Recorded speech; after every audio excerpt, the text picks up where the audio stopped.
Assalamualaikum warahmatullahi wabarakatuh.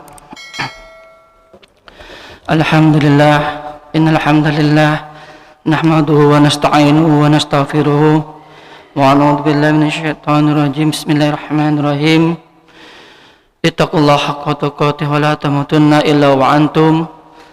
Allahumma shalli ala sayyidina Muhammad wa ala alihi wa sahbihi wa salam. Amma ba'd. Para jamaah salat subuh yang dimuliakan oleh Allah, tidak terasa puasa yang telah kita lakukan ini telah mendapatkan 7 hari di bulan Ramadan ini.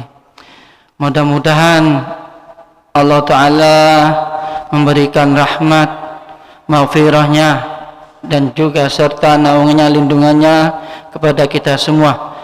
Dan mudah-mudahan umur yang telah diberikan oleh Allah kepada kita semua menjadi umur yang berkah, baik di dunia maupun di akhirat. Amin Allahumma amin. Jamaah subuh yang dimuliakan oleh Allah, Nabiullah Muhammadin SAW pernah bersabda, "Man shoma Ramadana imanan wa ihtisaban, ghufira lahu ma taqaddama min dambi." Di sisi lain juga Nabiullah Muhammad SAW bersabda, "Rubba sha'imin hadduhu min siyamihil ju'i wal 'atas."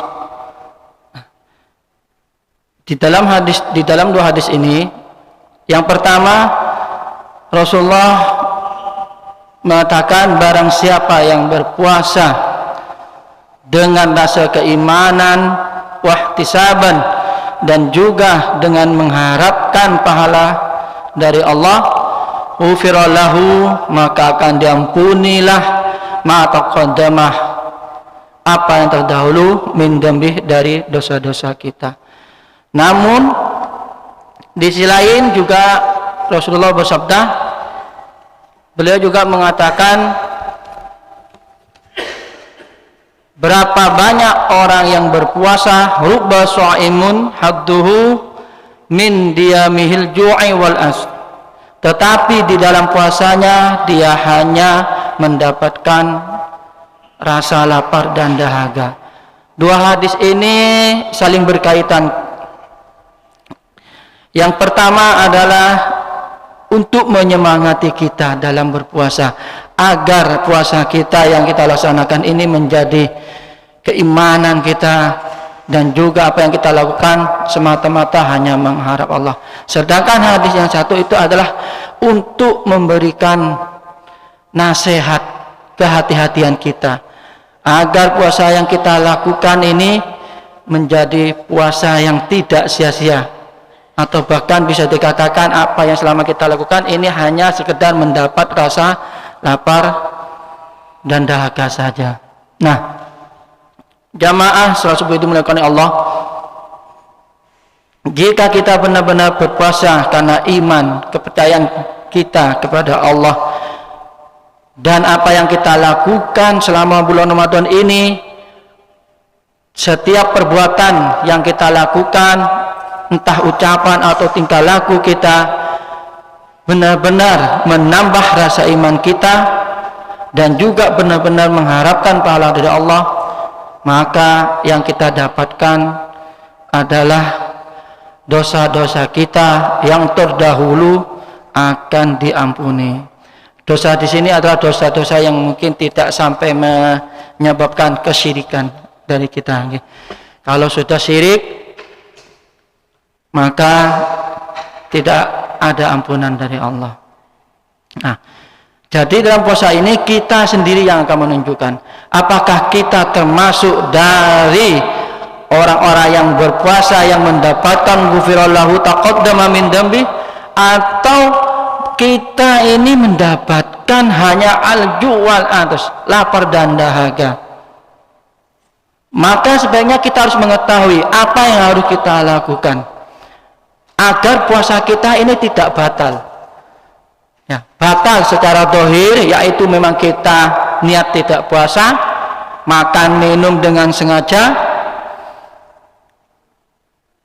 muntah dengan sengaja, atau hilang ingatan. Tapi kita juga harus mengetahui hal-hal yang bisa mencia-siakan pahala kita, sehingga puasa kita ini tidak hanya mendapatkan lapar dan dahaga. Yang pertama adalah hal-hal yang bisa mencia-siakan pahala puasa kita, seperti mana sabda Rasulullah sallallahu alaihi wasallam. Qala Rasulullah sallallahu alaihi wasallam, yang diriwayatkan oleh Imam Bukhari dan Muslim, as-siyamu junnatun fala yarfus wala yajhal wa inimru qatalahu aw syatamahu falyakul inni shaimun. Dalam hadis ini dijelaskan as-siyamu junnatun, pada dasarnya puasa itu adalah perisai dari segala hal-hal kemaksiatan, perisai dari segala hal-hal nafsu atau syahwat yang menjerumuskan kita untuk melakukan perbuatan dosa. Fala yarfus wala yajhal. Siapa yang sedang berpuasa, maka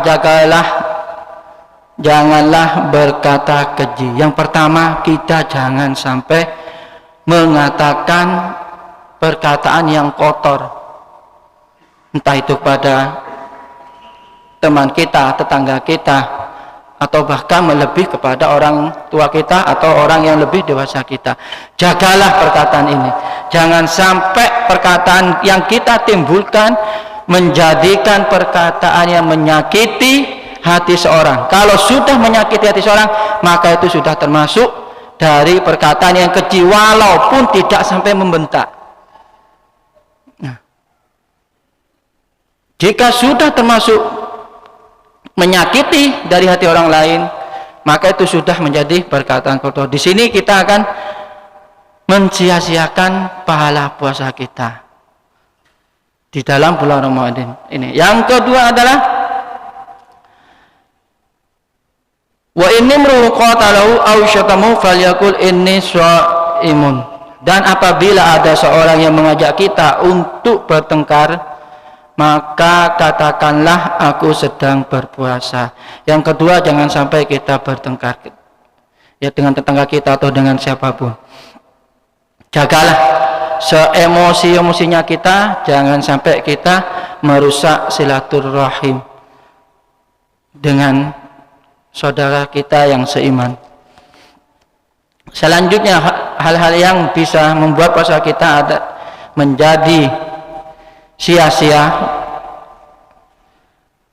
yaitu ini sering kita lakukan, baik itu sengaja ataupun tidak, baik itu laki-laki atau perempuan, tapi terutama ini banyak juga dari wanita yang melakukan ini, yaitu ghibah, rasan-rasan. Nah, kalau sudah rasan-rasan, kita asik ngobrol, tidak terasa kita bahkan menghibah, merasani orang-orang yang kita kenal.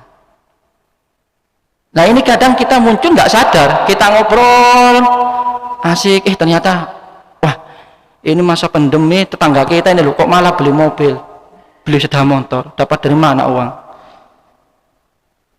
Padahal masa pandemi, semua perusahaan lagi gonjang-ganjingnya.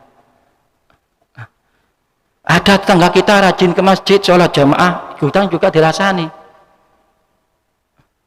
Wah, cuma puasa aja. Nanti setelah puasa ya kembali lagi seperti semula, nggak akan rajin sholatnya.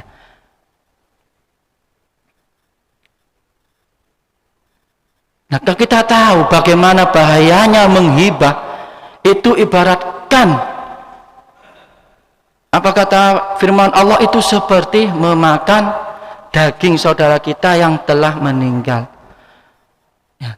Allah Ta'ala berfirman di dalam surahnya, di dalam Al-Quran surat Al-Hujurat ayat 12, A'udzu billahi minasyaitonir rajim. Bismillahirrahmanirrahim. Wa la yaghtab ba'dukum ba'da ayuhibbu ahadukum ay ya'kula lahma akhihi maitan fakarihtumu wattaqullaha innallaha tawwabur rahim. Nah, ini ayat dikhususkan untuk orang yang suka menghibah. Saking bahayanya, karena hibah ini akan merongrong perbuatan baik kita, pahala-pahala kita dari sisi Allah sedikit demi sedikit. Karena namanya ghibah itu perbuatan yang sangat asik. Kita sampai 1 jam 2 jam ngomong dengan tetangga, ngomong dengan orang-orang, itu nggak sadar kalau yang kita omongkan ini telah menjerumus ke dalam ghibah, rasan-rasan. Nah, ini yang kita nggak sadari. Dari situ bahayanya ghibah menurut Allah adalah ayyakula lahma akhi maitan fakarihtum, yaitu seperti memakan daging saudara kita yang telah meninggal, maka pasti kita akan menjadi jijik. Itu kata Allah. Bagaimana agar kita tidak ghibah? Wattaqullah, maka bertakwalah kepada Allah. Innallaha tawwabur rahim. Dan jika kita sudah terlanjur melakukan ghibah, apa kata Allah? Innallaha tawwabur rahim. Sesungguhnya Allah Maha penerima taubat. Dari situlah kita perbanyak membaca istighfar. Ya. Yang terakhir, hal-hal yang bisa mencia-siakan puasa kita, menjadikan puasa kita ini hanya mendapatkan lapar dan dahaga, adalah orang yang suka fitnah dan takabur. Nah, dalam hadis dikatakan al-fitnatu asyaddu minal qatl. Fitnah itu lebih kejam daripada pembunuhan. Nah, ini sudah nyata. Banyak kita ini melihat baik di televisi ataupun di mana terjadinya pembunuhan, dan itu hanya karena omongan fitnahan. Terjadinya perceraian itu juga karena fitnahan. Antara suami istri bisa bertengkar. Kenapa? Tetangganya ngomong, saya tadi loh lihat istri bapak makan bakso dengan laki-laki lain. Nah, padahal mereka tidak tahu nyatanya seperti apa. Karena fitnah ini bisa istri bisa saling tengkar sampai akhirnya cerai. Bahkan terjadi saling bunuh-bunuhan. Yang kedua, takabur, ujub, lebih-lebih sombong kepada diri kita sendiri dengan memandang orang lain itu lebih hina daripada kita. Ini yang tidak perlu, yang benar tidak boleh kita lakukan. Seharusnya kita ada tawaddu'an. Orang yang tawaddu, memandang orang lain itu lebih suci daripada kita. Jika kita seperti itu, insya Allah kalau kita bisa menghindari hal-hal yang perbuatan sia-sia, maka pahala kita, puasa yang kita lakukan adalah termasuk puasa yang ghufirallahu ma taqaddama min dzambi, yaitu puasa-puasa yang memang telah dilakukan dengan keimanan dan juga mengharapkan pahala dari Allah Subhanahu wa taala. Demikian yang bisa kami sampaikan pada jamaah yang dimuliakan oleh subuh. Mari kita bersama-sama memperbaiki diri kita. Kita introspeksi diri agar puasa yang kita lakukan ini tidak menjadi sia-sia dan kita tidak menjadi umat Rasulullah yang berpuasa tapi hanya mendapatkan lapar dan dahaga. Kita introspeksi bersama, kita perbanyak zikir, karena bulan Syahr Ramadan ini termasuk dari bulan maghfirah, bulan yang banyak ampunan dari Allah. Demikian yang bisa kami sampaikan, kurang lebihnya kami mohon maaf. Assalamualaikum warahmatullahi wabarakatuh.